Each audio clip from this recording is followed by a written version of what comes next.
Hello and welcome to the Navy Blue Corner. I'm Ian and this is a massive week. Carlton versus Collingwood. This game, this rivalry, it always means more regardless of the context. But wow, this time round, there is so much meaning to it. And look, this is going to be a solo preview this week, but there is plenty to get through. So let's jump right in. And I guess taking a bit of a look at this matchup, both teams, let's be honest, they're tracking pretty poorly. Both of us have lost 3 out of our last 4 games. Both are in a desperate need for a win. And for Collingwood, a win keeps their season and their finals hopes alive.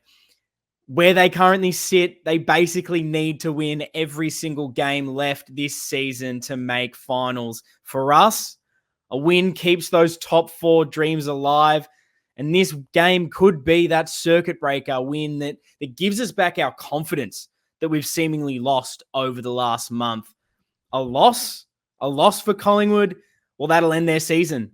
A loss for us, that could be the first nail in the coffin, making our last 3 games beyond just must-win games. And, Collingwood, looking at them, looking at the opposition, well, they've got a lot to play for. It's Scott Pendlebury's 400th. It's a massive milestone for one of their champions. They'll be doing everything they can to honor him with a big performance.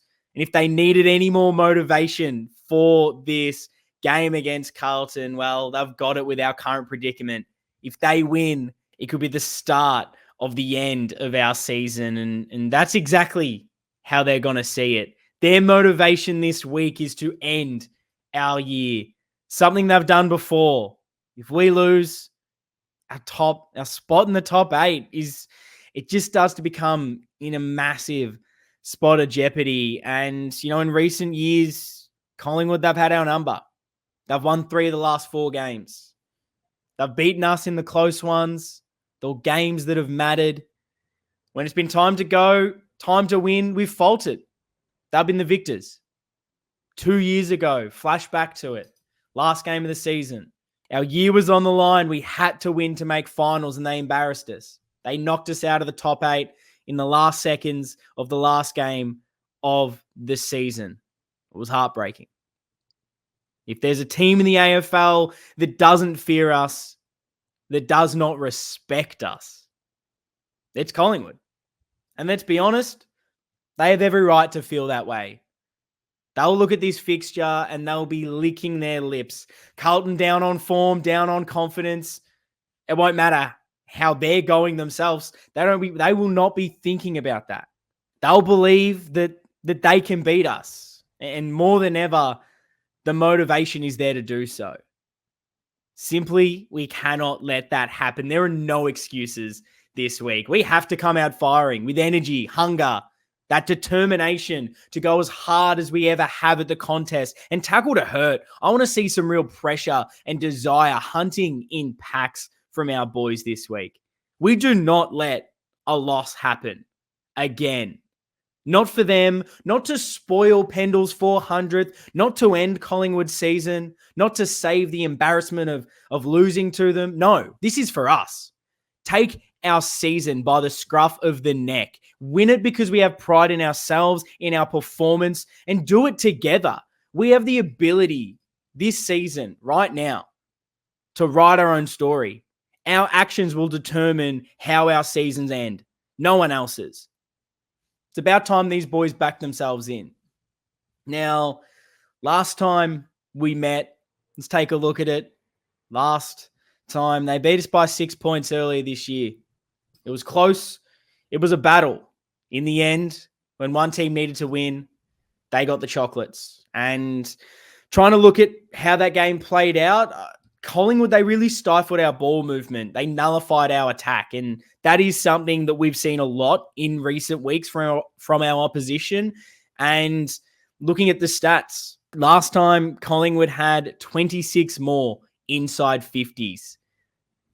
We only generated 38 ourselves. Now, that is the lowest amount of inside 50s that we've had all year, and it's our worst inside 50 differential all season.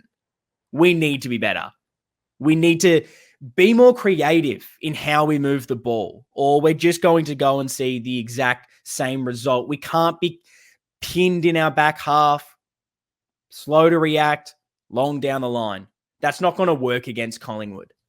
It's simply, we need to change the angles. We need to look for the switch. We need to be working for each other, or it's going to be the same result as earlier this season. And looking at some other stats, last time we only laid 54 tackles for the game. Now, that is not only our lowest total for the year, but it is also our worst tackle differential at -34.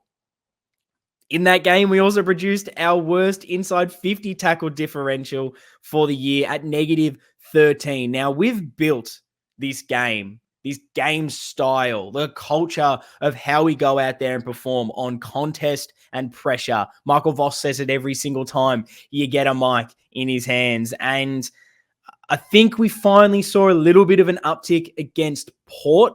It hasn't really been there the last 4 weeks. It was improved slightly last Friday night, but we need to be back to our best this week.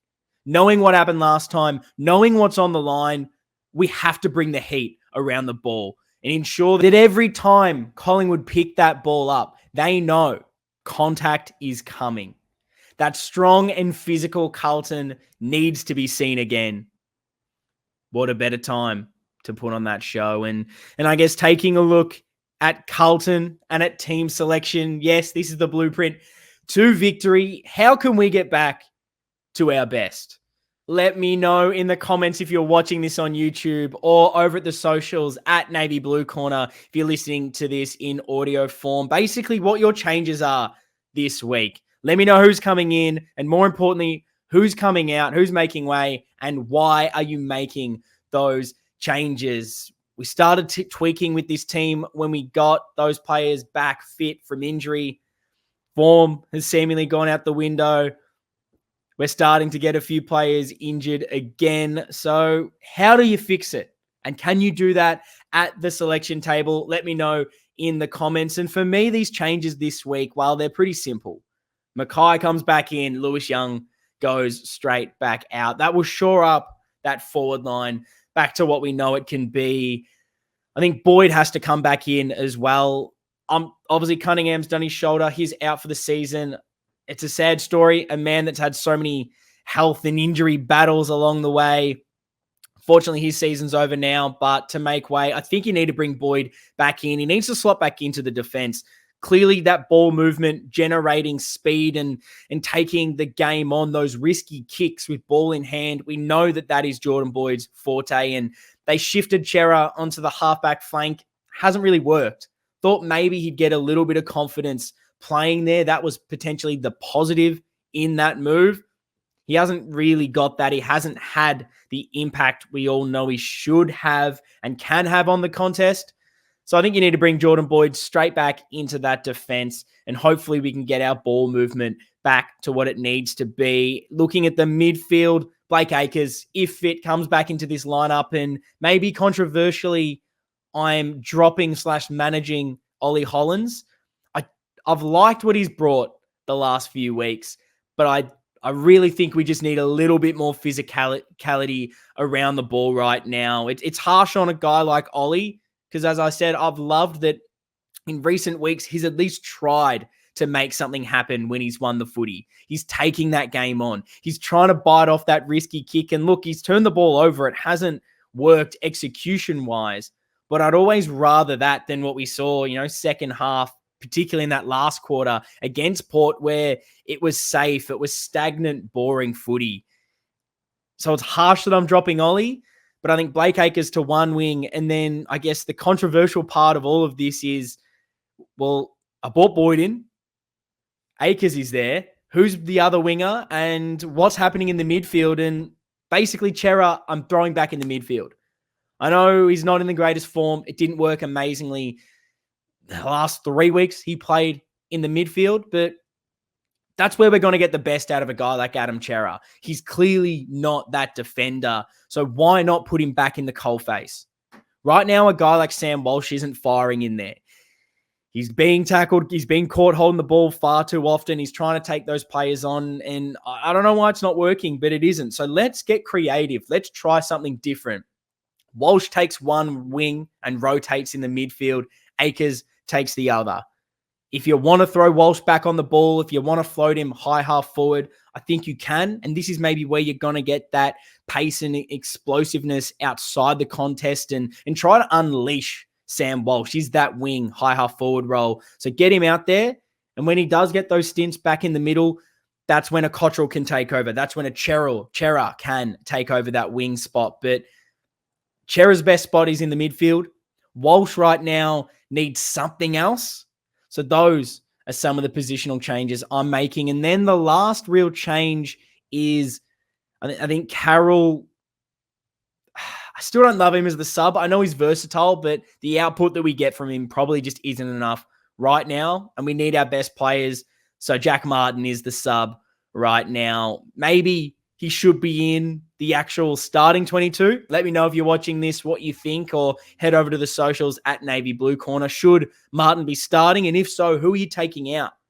That will be the interesting part of that conversation, because I've just struggled to find the right replacement for him as far as someone to make way. But I think Martin's in our best team. He should be out and around this. And we need another marking target. If things aren't working in that forward line, you know he brings the pressure. He can take a mark overhead. He kicks goals. He's that X factor we've been missing, particularly without a guy like Zach Williams that had almost taken over a little bit of that mantle. Well, he's out injured. Maybe Martin can do that. I've got him coming on as the sub right now, but there's definitely scope for him to start. And those are really my changes, but one I can definitely see many people calling for, and I'm not 100% on that right now. So again, I want to get this discussion going in the comments on what you guys think. I want to know your thoughts. And that would be Marchbank in for Brodie Kemp. Kempy clearly not playing his best footy. I know Marchbank hasn't been amazing anyway, and he's had his injury and now this mystery illness that he's still a test to play. I don't know what's going on with Marchbank. However, looking at the forward line of Collingwood and I guess what they're offering right now, McStay's back in the team. That's a key tool. They throw Mason Cox down there as an extra, and we've seen teams in recent weeks try to exploit that Kemp matchup. Radaglia went down forward. That hurt us. They threw Comben down the week before with North. That's hurting us, not having that extra tall, physical lockdown defender. Is this where you need a guy like Marchbank who has a little bit more size, a little bit more nous in that one-on-one defending to get the job done, knowing you've got McStay, you've got Cox. I know these guys aren't amazing. A guy like Kruger can be down there as well. Who knows what a team like Collingwood will throw at us to try and exploit that Brodie Kemp matchup. But that looks like a bit of a blueprint that opposition teams are doing to us, and we're not adapting to it. Do we get ahead of that and bring in a guy like Marchbank when Brodie Kemp just is not in form right now? Potentially, but let me know what you think in the comments. I'm not sold right now, but I can definitely be convinced. And I guess the last main part of the segment for this Collingwood preview is the what do you want to see? Now, clearly that's a win, but I want to go deeper than that. I want something more. What specific things do you want to take away from this game when all is said and done, when you start to review it yourself, when you're watching all the Carlton content creators give their reviews? You can sit back and sort of tick it off and say, well, at least we did this. This was maybe the thing that got us that victory, or it was at least something for you that you've been dying to see in recent weeks. Let me know in the comments here on YouTube, on Blue Abroad, or if you're listening in audio form, head over to the socials at Navy Blue Corner. Links are in the... You don't even have to go searching. Click away and let me know. But my two things that I want to see this week. Firstly, I think it's clear the midfield is an issue right now. So mine is very, very basic, but it's just someone else in this midfield that is not named Patrick Cripps. Please stand up. Cripps has been unbelievable. He's in Brownlow medal form, potentially the best season he's ever had individually, but the rest of the midfield has failed to go with him. Most of our problems seem to lie with that midfield mix, not only how we're defending around stoppages, but also now how we're attacking. The last 6 weeks, we have ranked number 1 in winning the first possession. That is huge. Getting your hands on the football first is massive right now in the AFL. It's a real testament to our work rate, let's be honest. But the issue is we rank 10th in converting that possession into a clearance. That's simply not good enough. It's clearly had a massive effect on how we play and our ability to not only control the ball, but the territory game. And I guess overall, it's the ability to win these games. Like, I go back to it, that pressure and contest. If you're not able to be clean at the coalface and then turn that possession into an advantage, when we know our whole game style, we have such a reliance on that contested side of the game, we're no chance if that isn't happening for us. Cripper has just been so effective right now this whole season, but he just cannot do it alone. I mean, if anyone can do it, it's him, and he's not able to.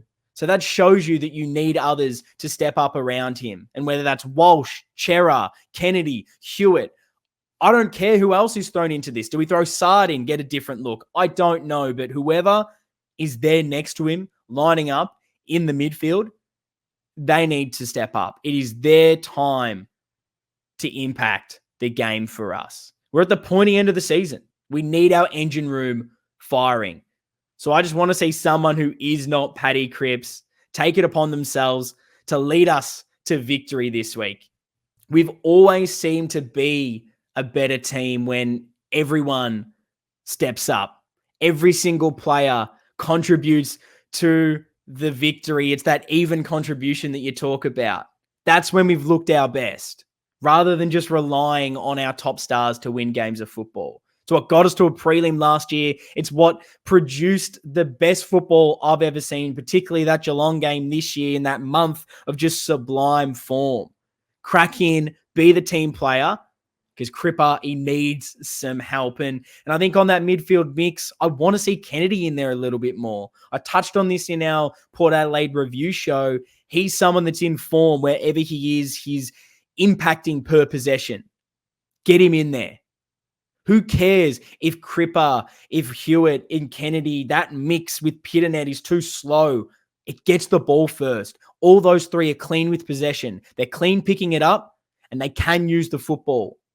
Let that be something. Go back to that workhorse. Don't worry if you get hurt the other way. If you win the ball and you get that clean possession out, you don't have to get burnt the other way because you're in control. Let's focus on winning that ball and winning it well. And then highlight the players like Chera and Walsh outside of that. But go back to what we do best, and let's see someone else that isn't Cripper step up. And I guess that last thing that I really want to see is just something new from the coach's box that takes Collingwood by surprise.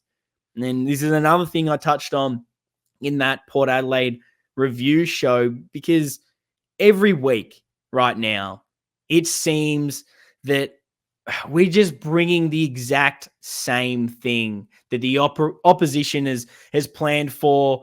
Rarely do we really get creative on the field and make the opposition have to think about it, whether it's a matchup or some sort of tactical shift, and that forces the opposition to have to change something or make up a plan on the fly to actually combat it. It seems like last time we did this, it was probably that Chincotta tag was the last time we tried something different, and it worked. It was good. The opposition had no answer for it. Sometimes the opposition will set up in a certain way, but they're ready if you make an adjustment, if they're losing in a certain area. Let's give them something that they have not planned for. Right now, we're boring and predictable. We seem very easy to stop. And it's also one of those things on top of this that even if we do get the upper hand with what we've tried that is different, it does feel like teams are able to correct it quickly and get the game back on their terms, get that upper hand. So this week, I want us to try something different, something new, and then continue to adapt it in game into our favor. Keep them guessing. Make it really difficult for them. Let's out-coach Fly. Let's out-coach Collingwood and outsmart the opposition. That's what I want to see. But let me know those little things that you want to see from this game in the comments here on YouTube, on Blue Abroad. And of course, if you're listening in audio form, at Navy Blue Corner is the socials to drop your thoughts. Send us a DM, send us a tweet, however you want to interact with us. We will definitely listen to them and respond. But the last thing I want to touch on is just the mood of the place right now. And maybe this will be a little bit of something that can kind of uplift us, because I've been wrestling with it. I've been struggling to know how I want to feel. Am I glass half empty? I don't seem to be normally, or am I glass half full? And trying to get to that positivity has been tough, and balancing the critique of everything that isn't working well and trying to stay hopeful. And I think Lockie and I, while we're still hopeful that things can turn around, it's been hard to quantify that and really make you believe that and bring that evidence. So I've been thinking about it this week, and I hope this can maybe stir us on, just be that little bit more positive on where things are at right now. Because let's be honest, all this team knows, all this iteration of Carlton, this squad, these boys, all they know is adversity. And look, we're certainly going through it all again now. And when you look at the ladder, when you look at how it's all going this season, that safety net, it's gone. It's finally not there for us. The ladder separation has disappeared. Top 2 has disappeared. Top 4, that's about to go if we lose. Top 8, everything is back in the fight. Now, we've been incredibly poor this last month of footy, so it's time to fight. It is time to step up and own our season. Like, our destiny, it's back in our hands. And this group, I think when you really look at it, they know more than anyone what it takes to be at our best. And we know what it takes to be that slightly bit off, to lose those games. We know the things that we have to get right. And right now we're in a bit of a rut. But it just does not take a lot to pull us out of that and put us back right on that path towards that deep finals run, that premiership that we want so badly. It's going to take a lot of hard work, determination, resilience, all of those buzzwords. And these are qualities that we've come to know from these boys out there. If ever you needed evidence, tangible evidence to fuel the belief that you can overcome this poor run of form, all you have to do is look back at what you achieved last season. They have been in a much worse position than this and got out of it and got ourselves to a prelim, a few kicks away from a grand final. Whether they do that or not, well, we're going to know by the end of the season. But right now, the focus is on this game. Carlton versus Collingwood. Win at all costs. 4 quarters to dig in. 4 quarters to fight. The way that we know we can. Let's live and die by those principles that Michael Voss has been preaching for years. Pressure and contest. We do that, and this game is ours. So, let's make it happen. Go Blues.